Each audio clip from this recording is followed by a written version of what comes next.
Oh, no.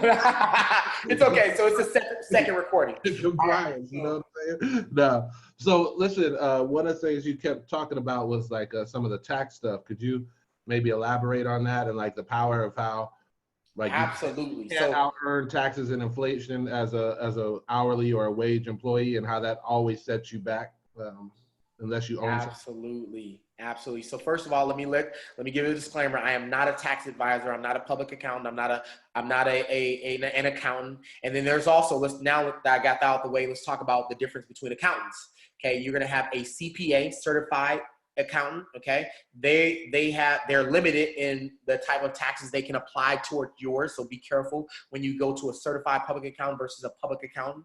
Okay. So I would recommend that you go to a public accountant because they're going to be for you.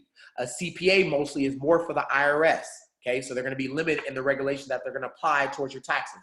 They're not going to be liberal, basically what I'm saying. Okay, and that being said, we have a very good friend who is hardcore in this industry. Everyone knows this now. She's actually taking over. I don't know if you guys knew who Sandy Botkins was, but Sandy Botkins did a huge book, and I read that whole book back in '07 about the different things that I can write off. Well, Sandy Botkins was a big force in the network marketing industry. Well, Courtney Epps, a lot of you know her. She was a previous business partner in our previous company. Now she's not in network marketing at all, but she's in network marketing. She's a huge time public accountant, and she's good at what she does. She has a huge firm. This woman is making lots of money. She has a lot of big time clients like Tony Robbins, okay? And she's been on all these platforms, Tony Robbins, Eric Worre. You guys seen her on our live. We're actually going to do a live webinar with her. And we're going to record that as well too. So she has a book called, and I want you guys to go ahead and buy her book today. It's worth it. I think it's only $10. Go to Amazon. It's called Less Taxing, More Relaxing by Courtney Epps.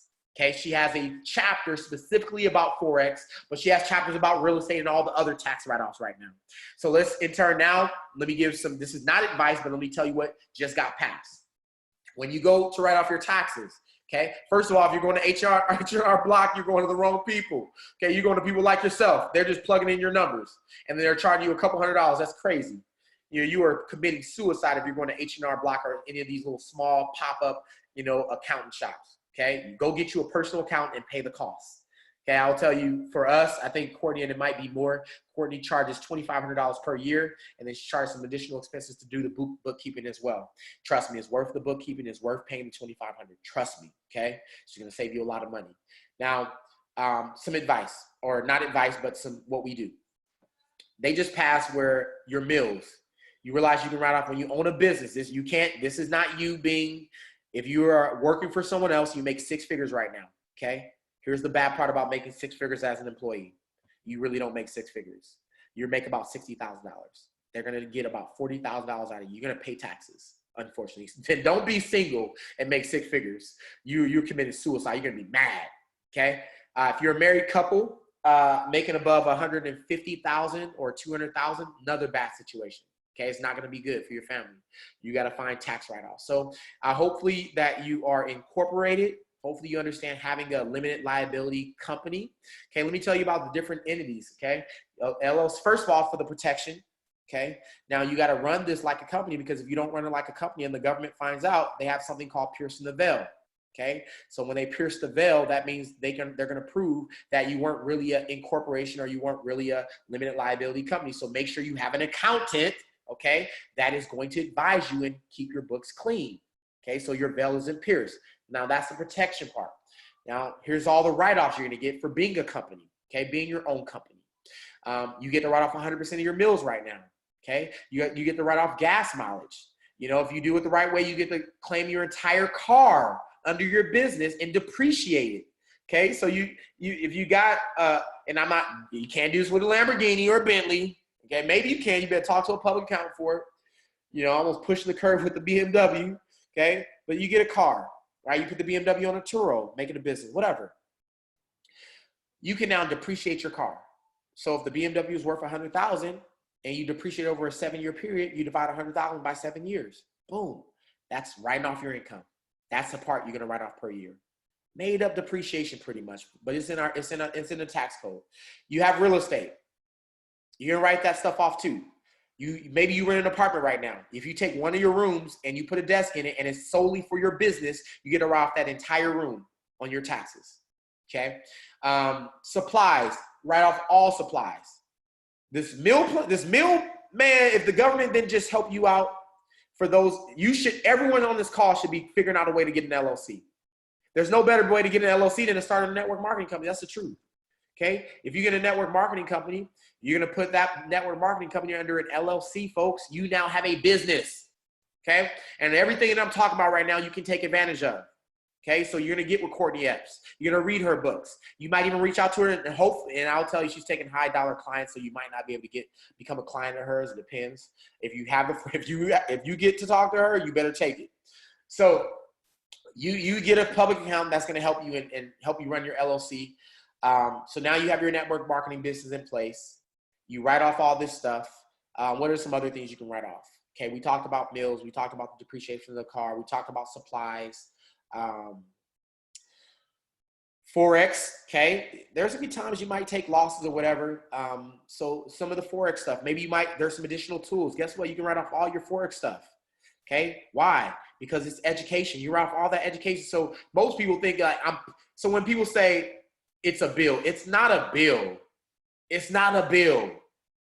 Some of us need those tax write-offs. Trust me, I need the tax write-off or the government's going to take a lot of money from my family. So best believe I'm writing off my membership. Okay? Easy. So sometimes you may be able to pour back into your business. Now, I'm not going to give you the advice about that, but sometimes you may be able to pour back in your business because you absolutely have to. So if you are filing quarterly your taxes, you know where you stand. So it may be that your tax accountant say, hey, if you don't figure out a way to spend $20,000, you're going to lose it. So now you get to provide that money to your team and you do maybe some bonuses or whatever. Okay. So this is the way that you pour back in your business that way. I guess that's it. Just read the books about some of the things you can write off. And then of course you're going to find other creative ways to make things happen. So hopefully I answered your question. So yes, you should own a home-based business, period, to get the tax benefits. Any other questions? Let's see. What did you guys type in here? Man, they quiet. I'll be asking questions. They don't know. They don't know. Y'all better open up the mic and ask a question. I mean, you could ask about real estate. You could ask, we cover real estate, so maybe you might be in a position. We got some real estate agents on here too that I can recommend to you. If you're in Little Rock, Arkansas, I see Sylvia Ball on here, right? Sylvia, you can hook them up with some investments in the area, okay? If they got the money. We'll be glad to. Right. So that's Miss Sylvia Ball. If you're looking to invest in real estate in Little Rock, guess what? You got you some real estate agents. Any other questions? Hey, Randy, who did you set up your LLC through? Was it online or you went somewhere? So me, man, I learned how to do a lot of stuff on my own, but I'm gonna give you someone, okay? So you can do it online. You can set up and you don't have to go through these services. You go through your Secretary of State, okay? So veteran-wise, let me talk to you, Miguel. You're a veteran. In Texas, it might be in Puerto Rico, look at the Secretary of State, wherever you at, and you could actually do an LLC for free. What did I charge? I think it was $100 or $200 to start an LLC or something like that. I can't remember the cost. But it's simple. You can have it done today. $250. Secretary of State, go through the information, start an LLC or incorporate, and it's just that simple. Now, we do Courtney Epps once again. I just was talking to her assistant. She charges $250, and then of course whatever the filing fees are. She will, that's why I think you should start anyway. Let someone professional just run it for you. She charges $250 to start an LLC for you. So Courtney Epps does that. I'm gonna have her, like I said, I'm gonna get her. We're gonna do a live webinar with her. Okay, so you guys will get full access. $250 to start an LLC. Okay, thank you, man. No problem. Can you hear me, Randy? I got you. Who's that? Kevin. What's up? What's the last name, Kevin? I'm trying to see. Logan, you know what it is. What up, Mr. Logan? How you doing, bro? What's going on, man? I love hearing you speak, man. But hey, I didn't know if you could talk about the Fed merger. It was a big deal. It's not been talked about a lot, but a lot of people don't know the Fed's merge. Now, when you say the Fed merger, are you talking about the central banks or are you talking about cryptocurrency? Central banks. Yes, they've always been in cahoots together, though. Well, now it's on paper, I guess. So it's always, here, let's talk about that whole process. Okay, so you guys can, there's a book called, what's it called? Jackal Island. Okay, it's sold out. I think it's sold out on Amazon right now. But you cannot find it. It's sold out. Yep, Jackal Island. And basically, the Federal Reserve was started in like 1913 or something like that. And basically, the most elite people, they went to this island and they made a deal. No one knows what they really talked about on the island, but what came out of it was the Federal Reserve. The Federal Reserve is a private institution, folks. Listen, our central bank is a private institution. It's not governmental, okay? You got to understand this. You better understand it fast. Run by a special group of people. Special group of people. We know it's Chase Morgan, right? We know it's Bank of America. Rothschilds, you know, some other big names that are out there. These people will hold, they will be at the top forever, okay? So just no different. Guess what? You guys, you look at you like, that's so jacked up. No, you look at, so some people look at United States. Yes, we have a president in place. The president doesn't run the country, folks. I said company, that was probably right too. The president doesn't really run the country, okay? The banks do. So let's talk about why I say that. When we go over to the UK, we go over to the royal family, right? You look at they're not necessarily a dictatorship, but the whole family will be in power forever, right? Because of the family name, because of the royalty. It's no different here in the United States. It looks like everyone can get a shot, and you will get a shot. But most of the time, it's the elite, okay? You're going to go to a certain type of school. You're going to go to Harvard. You're going to go to Yale, right? You can go to Brown University, all these big-time schools, these Ivy Leagues. This is where they send their kids, okay? And this could be you, right? You might say, I have the aspiration to have my kid become a politician. Well, you need to get into the system, okay? It's very rare that someone breaks into politician without having a family full of politicians, okay? So when we talk about this banking system, you look at the people that are sitting on the boards. The people that are sitting on the boards are people who are part of the banks, okay? So these deals were made in the 1913.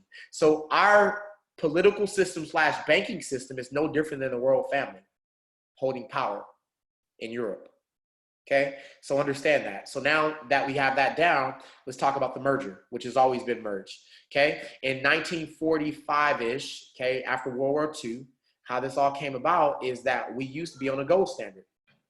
Okay, there was a thing called the Brentwood Agreement. Going to write that down. It's an agreement you should look up. 1945, the Brentwood Agreement happened, and this is what made the United States the world reserve currency. Okay, this is why the United States really is not failing right now, and most countries is because we print the money. So we can't lose because we print the money. And so the Brentwood Agreement, so you see the name that Andre just put there, allowed us to become the world currency. And here's why we became the world currency. Because of the war, right, you had Germany, all these different countries at war, and we had a lot of the assets at the time. So a lot of gold, because that's how our dollars were backed by gold pre-1971, okay? Our stuff was backed by gold. And so gold was coming into our country like crazy. We basically got all the gold from everybody else during the war. Done. Smart, ain't it? And then so when the war was up, the agreement happened. They said, okay, we'll make you the reserve currency because you have all the gold. And so that means when we want to get gold, we're going to give you $35 in US dollars, foreign exchange. Listen, this is foreign exchange happening in US dollars. So if Japan wanted gold from us, they will convert the yen to the US dollars. And then they'll cash in US dollars for gold because it was backed by gold. That was for $35 for 1 ounce. Brentwood Agreement. 1971 changed the game. We got smart, right? What happened in 1971? We were going poor. We already knew what we did to people. Listen, I'm giving you free game. We already knew what we did to other countries. They start struggling. They needed to fund their war, and they couldn't. Okay, so we had to we became the bosses. We got into the Vietnam era. We started going broke. Too much gold was leaving our country. Okay? Are you getting where I'm going?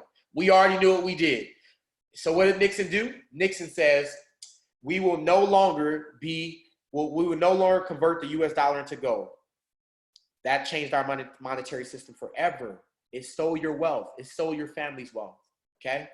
And so because of that, no longer converting our money to gold, we became a fiat currency. But we didn't just become a fiat currency. The world became a fiat currency because everybody said, well, they're not doing gold. We're not going to do gold either.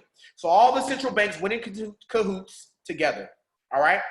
And so now we talk about the credit bubble. So now this is when the dollar became a credit instrument. Follow along with me. Okay. No longer an asset. We went from asset That was something that was backed by. So you give them something, you get something back. Now you give them a US dollar, you get nothing back. Okay? Just know that. You give them a US dollar, you get credit back. That's what you get. A credit instrument in some shape or form. So understand, we are issuing credit. Okay? As long as you got that, I want you to understand it. So now in our US dollar that we can back by nothing, the only way that we are the super force in the world, we're the most indebted nation in the United States right now. So how are we asset rich? Because we are buying so much crap on, not crap, we're buying so much stuff on credit. When we go pay a country $2 billion, what are we giving them? We're not giving them anything. We're not giving them gold. They have to use that money back in our system. We're giving them credit.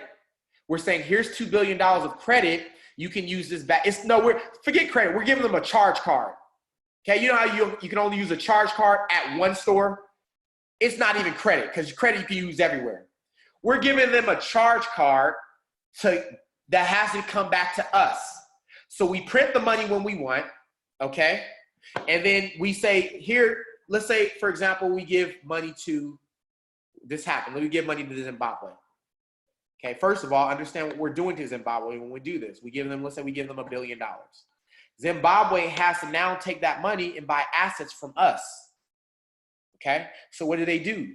They come back, we buy something from Zimbabwe that we like. Maybe it might have been coffee, tea, a car, whatever. Or we go to Japan, we like their Toyotas, so we buy their Toyotas on credit. So Japan, let's use Japan because they had a collapse. We go to Japan, we say we want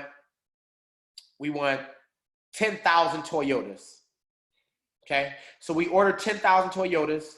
We give them the money in US dollars. We have to convert our US dollars to yen, okay, and we buy that. But it was fake money.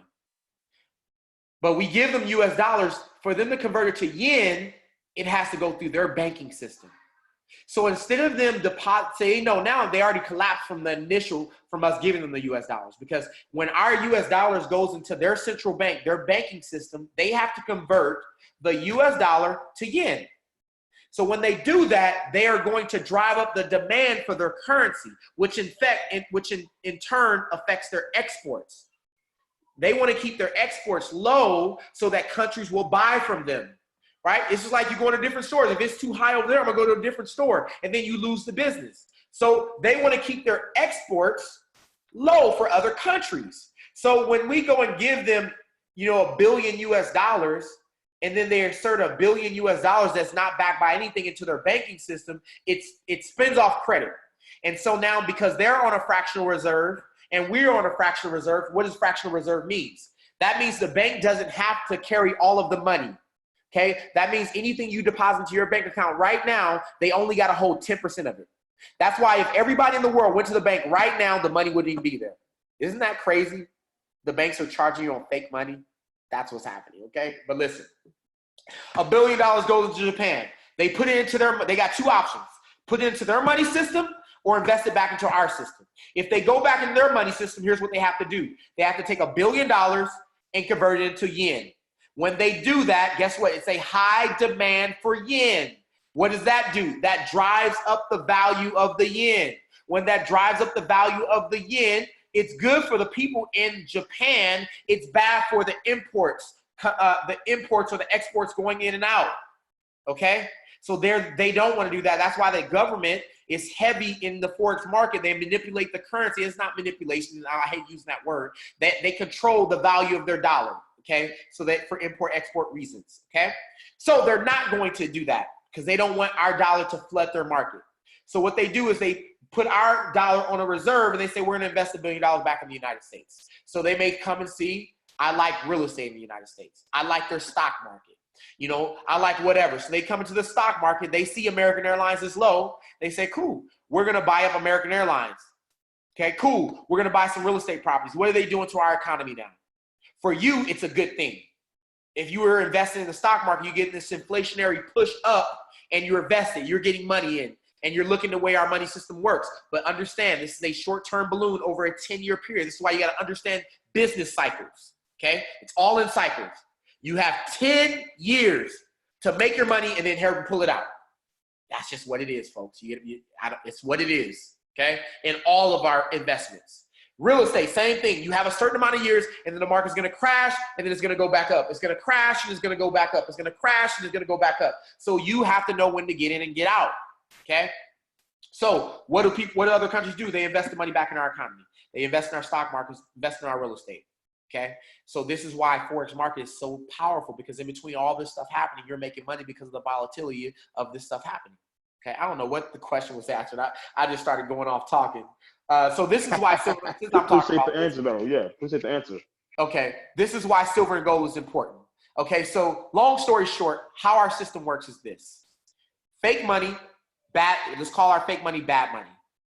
Bad money is in our system backed by nothing, which creates bad money all around the world. Okay, and so there's always going to be a balloon in every industry that's going to, helium is, just treat it like a balloon that you keep on pumping up with helium. As the helium gets more and more and more, that balloon has to pop and come down. Okay, and then you do it all over again. Boom, pop, come back down. So you got to know when to get in and you got to know when to get out. This is why most people who run real estate, if they want to get the equity out, most people, I'll tell you, I only keep my real estate for no more than 10 years for my investment properties for that reason. Okay, because I'm going to make the money, and then I'm gonna pull the equity out. So one of my properties I've had for the Corpus Christi property, I've had it since 2007. Okay, here we are. I'm 2 years past when I typically would sell. I actually, and to tell you the truth, let me be honest, I was lazy for 2 years. My property sat empty for a year, folks. But grateful that we could have a property sit vacant for a year. That was stupid, but it did. Okay, sometimes we're just so focused running in other things. But after 10 years, I let my property, I sell it, and I make the money out of it, okay, for that reason. So here's what's happening now. We are at the bottom right now in our economy. One of the balloons busted. Our credit bubble hasn't really busted yet, okay? We have a student loan. We have our credit card companies. That balloon is going to bust. But we're kind of preemptively, y'all don't even know it, this $2 trillion stimulus is preemptively bailing out the companies before the bailout is needed. Are you hearing me? See, some of you are seeing it. You think we're focused on this epidemic. No, we're doing see, they had to vote for the bailout last time. Y'all bailed out the banks who really didn't need to bail out because we understood the system. But you're bailing out all these industries preemptively and you don't even know it. That's what's happening. So what should you be doing right now? You should be investing, because our money system is going to go round and round and round in a circle. So long story short, our money creates credit. And economies know now when they put a US dollar into their economy, they're going to collapse their economy because it's fake. So if countries are not allowing bad money to come into their country now, for those who are smart about it. I've watched this when I served in the military when I was in Iceland. Their economy collapsed. Why? We had our base there. As soon as we pulled out our base, we stopped spending on their economy and their economy collapsed. That's true. I watched it. And without even knowing that was happening, now today I know everything that happened. I get it. I understand the dollar crowd. I understand economics. Okay. So, maybe this is high level, but just know that we have a fake currency now. And so you have to learn how to do Forex. Okay. You have to understand that the money is going to go round and round and round. So this $2 trillion stimulus, okay, go to usdebtclock.org. You can download the app too, usdebtclock.org. This $2 trillion after it's finished is going to turn to about 20 trillion. And so you're going to see the 23 trillion that we're in debt, it should go to like 46 trillion. And if you don't believe me, just watch it. It's going to happen. There are going to be some people that become rich and some people that become more poor. So hopefully that kind of answered hopefully that gave you the answer. So yes, the merger is all the central banks print money.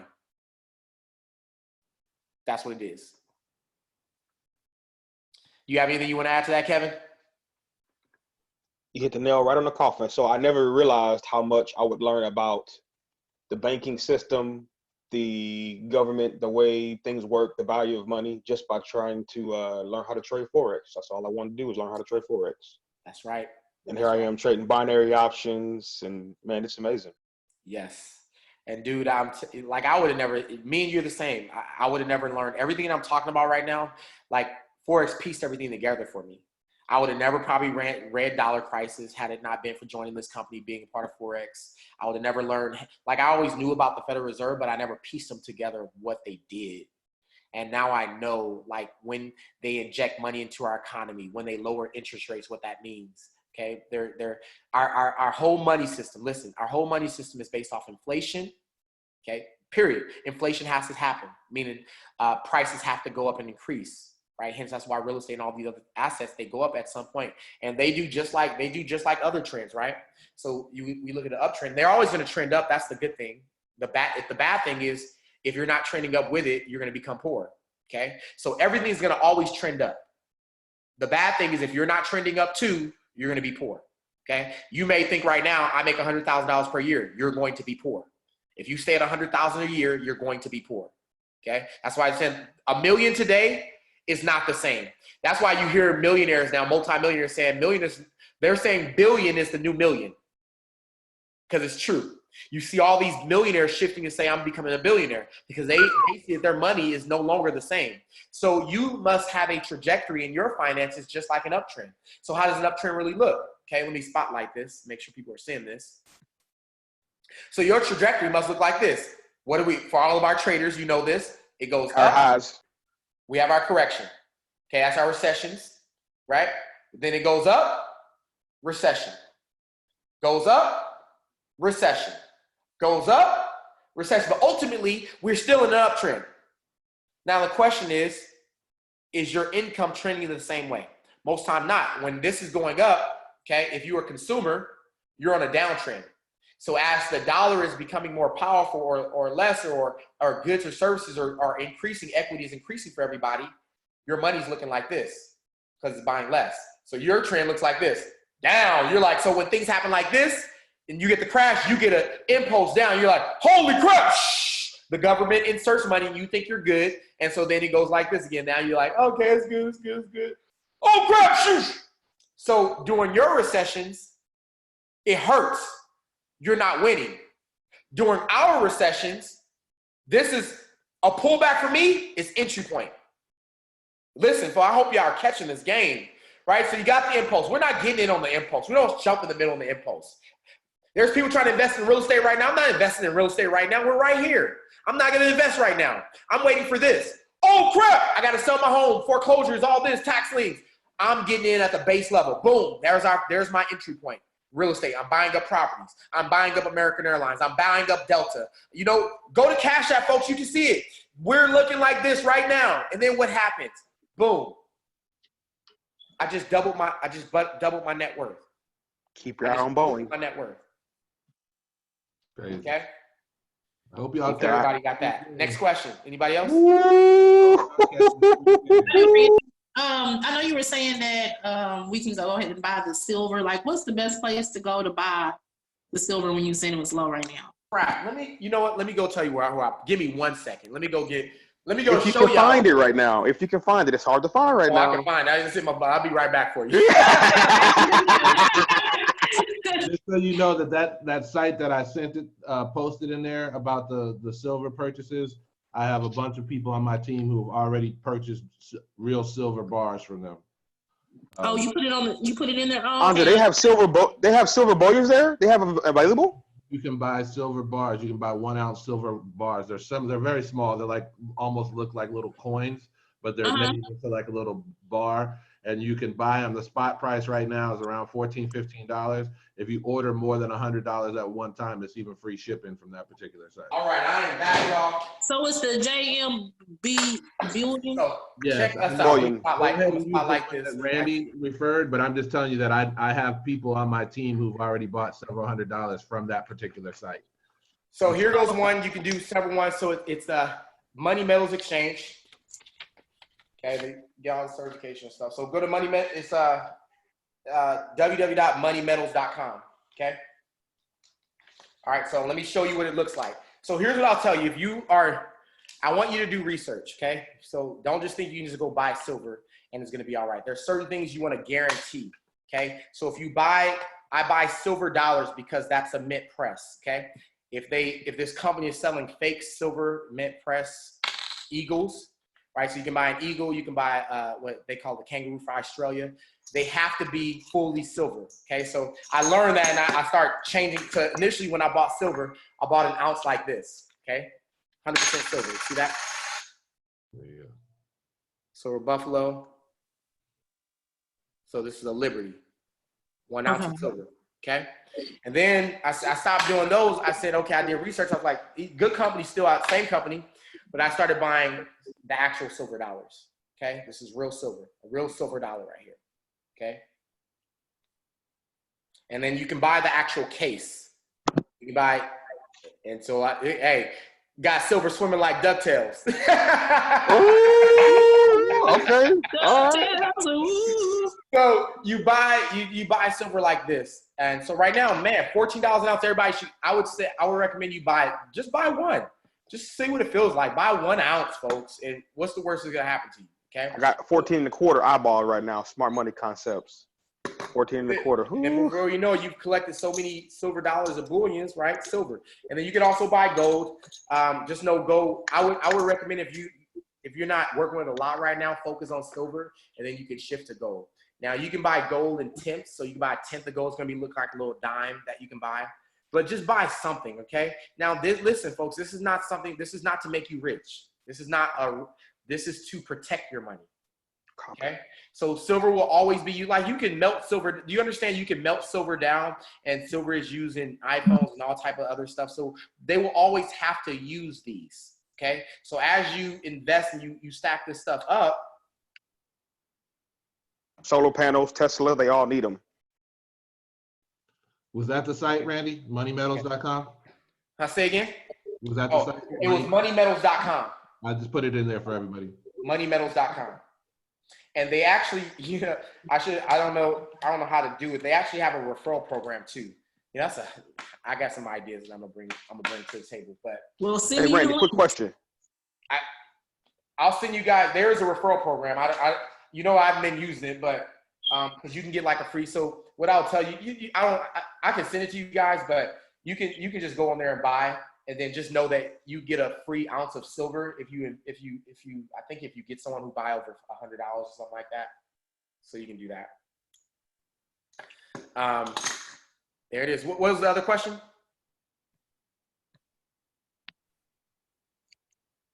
Hey, Randy. Yeah. All right, let me take the spotlight off. So who was that? Sandre? Who had the question? Someone was asking something.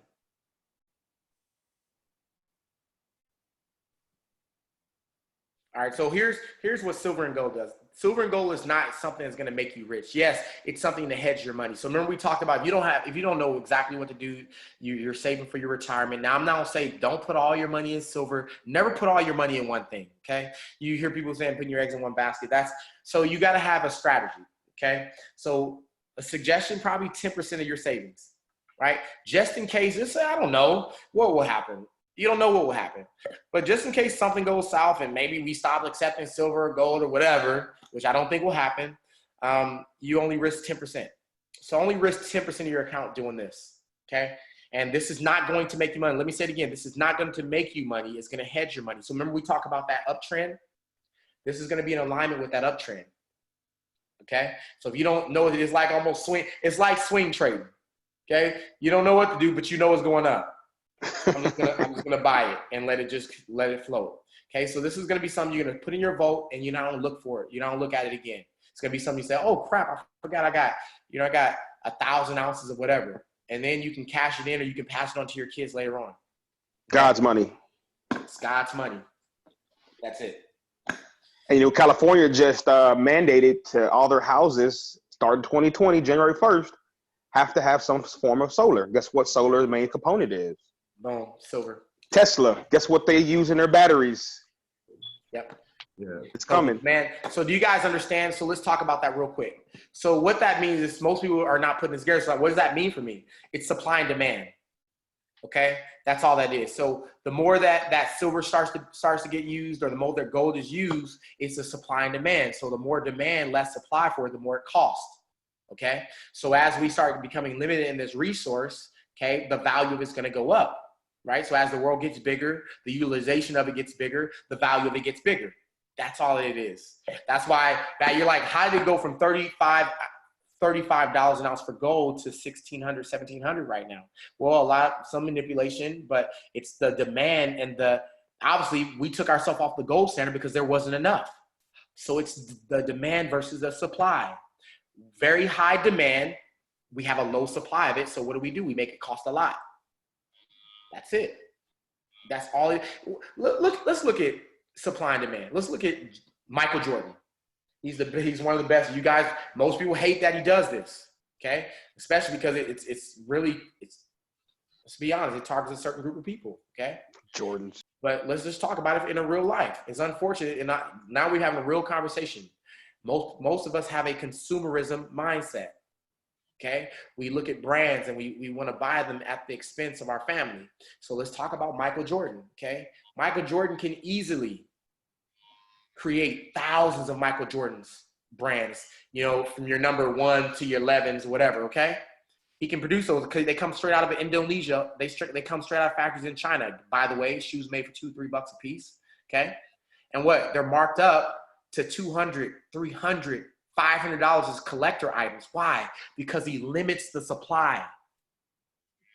Because he limits the supply and the demand is super high, people are paying $300. So think about what he's doing as a company. So why you say, why does he do that? Because he has to pay less for materials.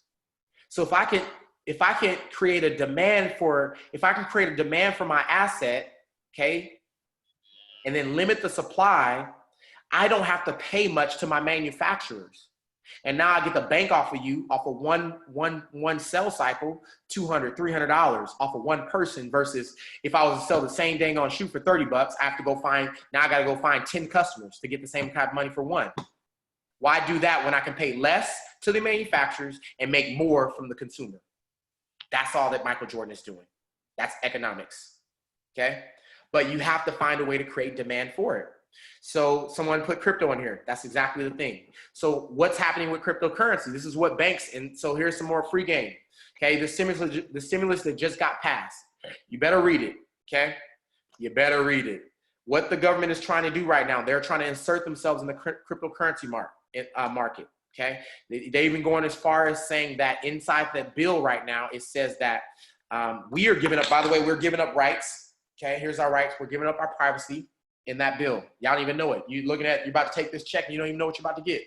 Okay, you're giving up your privacy, folks. They can look at WhatsApp. They can look at all these different platforms that you operate on. But what are they ultimately trying to get? They can't track your cryptocurrency transactions. They can't track your Bitcoin. Okay, and because of that, they're trying to read your message to find out information. How can we collapse the Bitcoin? Now, I'm not saying this is now I'm just putting out theory right now, okay? But how can we get into the Bitcoin arena and collapse it or benefit from it? They already proved the money system, okay? The elites already got the money system. We have a new money system outside of the system, Bitcoin. And now companies have gotten privy with it, and they said, hey, we will accept Bitcoin. You know, American Airlines said we will accept cryptocurrency for you to pay for things or pay for tickets. Amazon says we will accept cryptocurrency. So if they're accepting cryptocurrency and the only thing you need is a Coinbase wallet, you don't even need a bank. So if you don't need the bank, who's losing business? The banks take your money that you keep in savings and they multiply it for their own gain.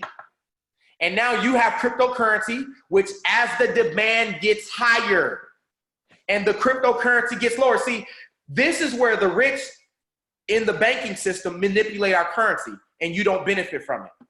They print money all day long at their best expense. Like they get it. They get the money for that.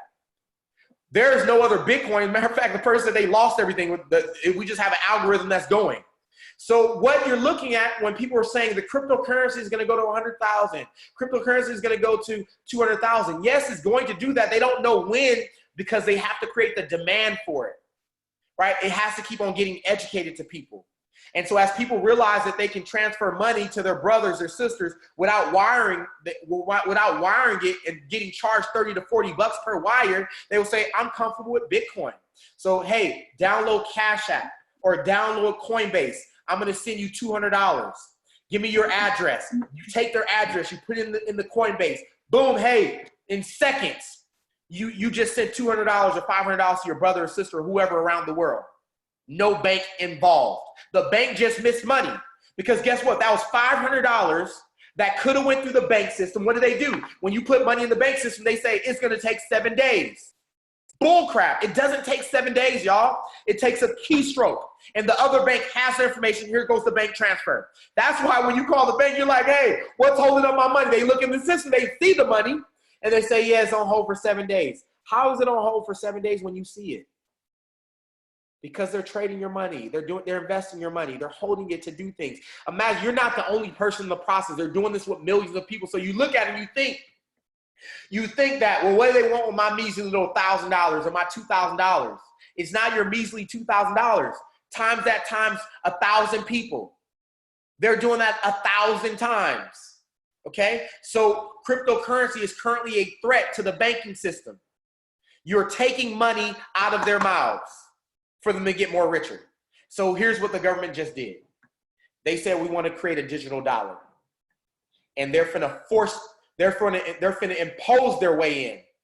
They're finna create a demand for the US dollar electronically. So when they create this digital dollar on the platform, let's think ICO, initial coin offering, except this is a government coin, okay?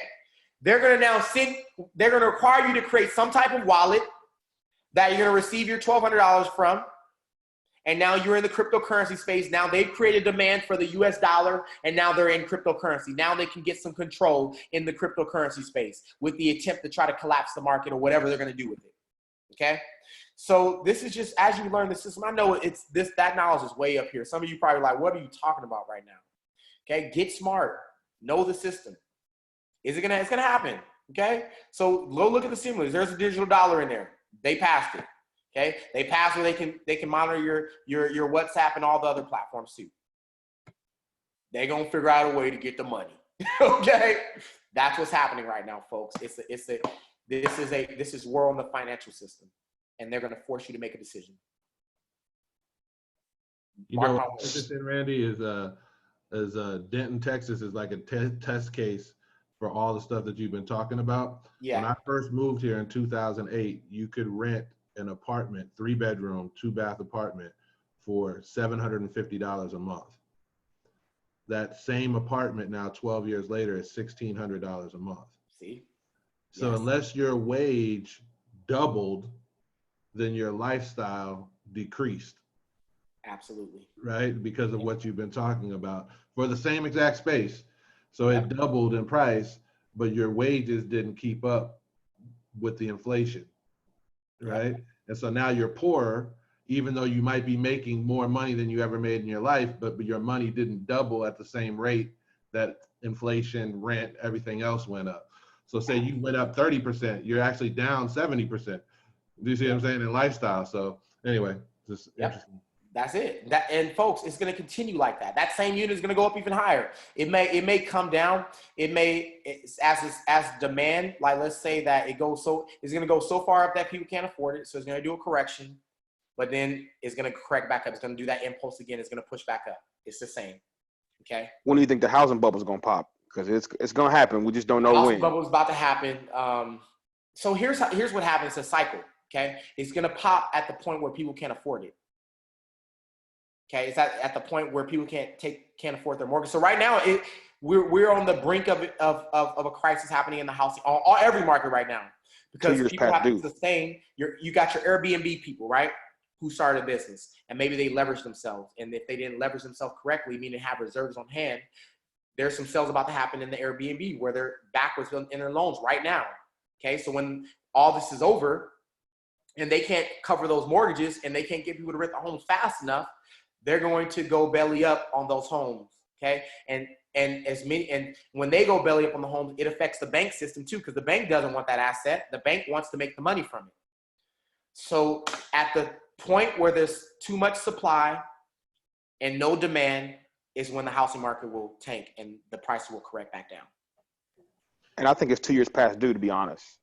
Yeah, I believe so. I think we are. But it's still going good. Like I said, luckily I got a contract on my home, and I locked it in. Good deal. Texas is another test case for that right now, because that's how they survived the last crash, because houses never went too high or too low. And so they were okay, when the last bubble popped. But this time prices right now are just like California. It's pretty much out of control. It's funny too, because my family, actually, my mom owned a title company during that time. And everybody says that it was the subprime market in terms of people who bought too much house that they can't afford. But just like the Airbnb situation that you just described, where people are buying houses to rent them out on Airbnb, they were subprime loans, but they were subprime loans with people who had good credit and good jobs, because they watched Flip This House and they wanted to jump into the market, and they bought too much, and then the market crashed and they couldn't afford to pay 6 mortgages or 5 mortgages or whatever it was. So it wasn't necessarily low middle class people who were buying way too much house. It was people who could afford to buy extra homes, and they used subprime loans and no doc loans and stuff like that in order to buy the houses. And we saw it, like all of our real estate investment customers for my mom's title agency, they all lost almost everything because they were buying way too much, because money was being handed out like candy, at that time. Yeah. Absolutely. That's it. So, well, I don't want to keep this call too long. I guess we've been going for a while. Like I said, I could do this all day long. This is a recorded session, so you guys will be able to go back to this session as well, too. I have this all on my YouTube. So you can find me on YouTube, follow it. I'll try to start providing way more value on this information. I just love it because we want to speak to it in a way that is simple. And sometimes, a lot of people, and I'm making it simple. I was born and raised in Compton, California, folks. Like, I struggled my entire life. Listen, it took us a minute to get to where we wanted to be at. And we're still, we now our dreams are way bigger, okay? But it took us a minute to break the chains of poverty in our family. Wanda, myself, we came from nothing. Okay.